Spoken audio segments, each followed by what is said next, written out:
We should probably say that this is actually the day that we're talking about this is the day that Putin just backed out of the nuclear treaty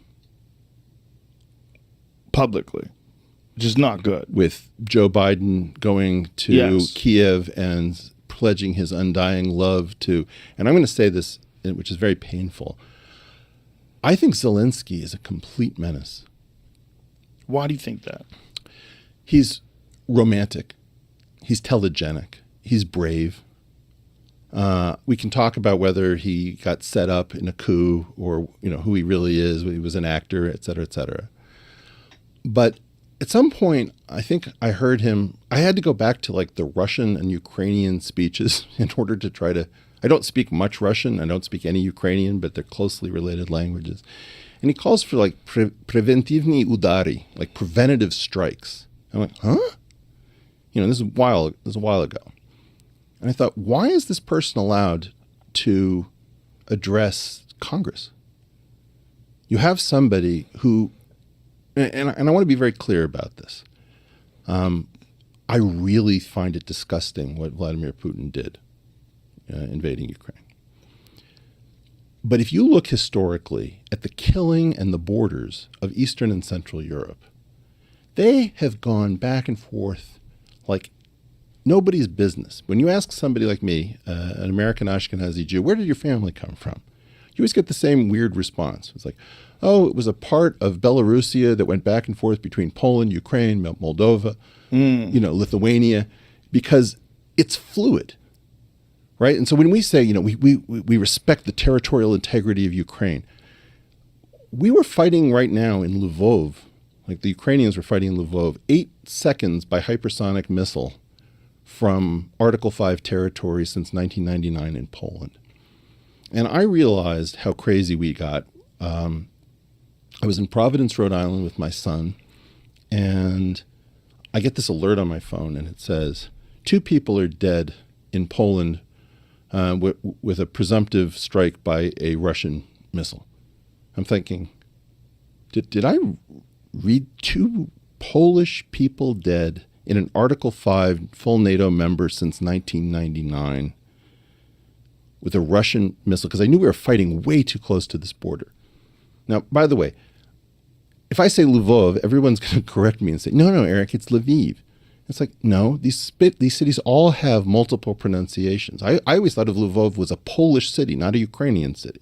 And ironically, I believe Lvov is the birthplace of Stanislaw Ulam, who came up with the Teller-Ulam thermonuclear design.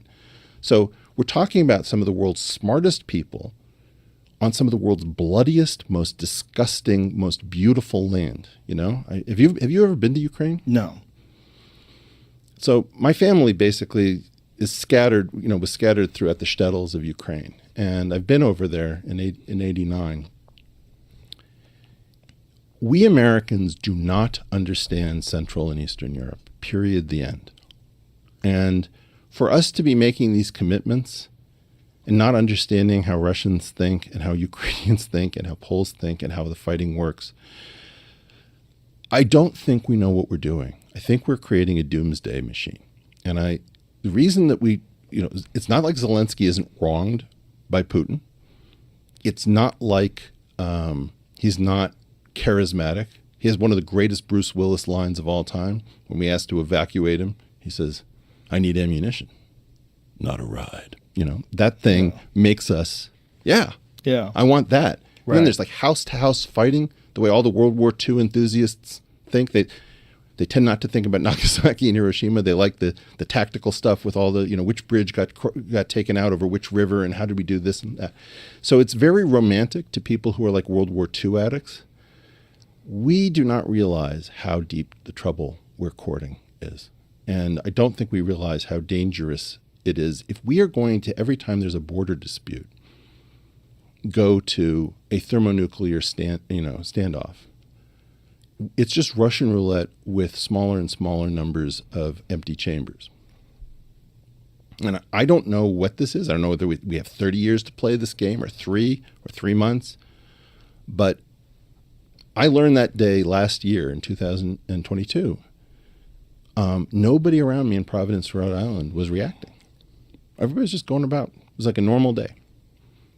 It's like I'm increasingly, Joe, believing that I am sane and that the world is crazy. And normally I take that as a cue that maybe I need to get some sleep.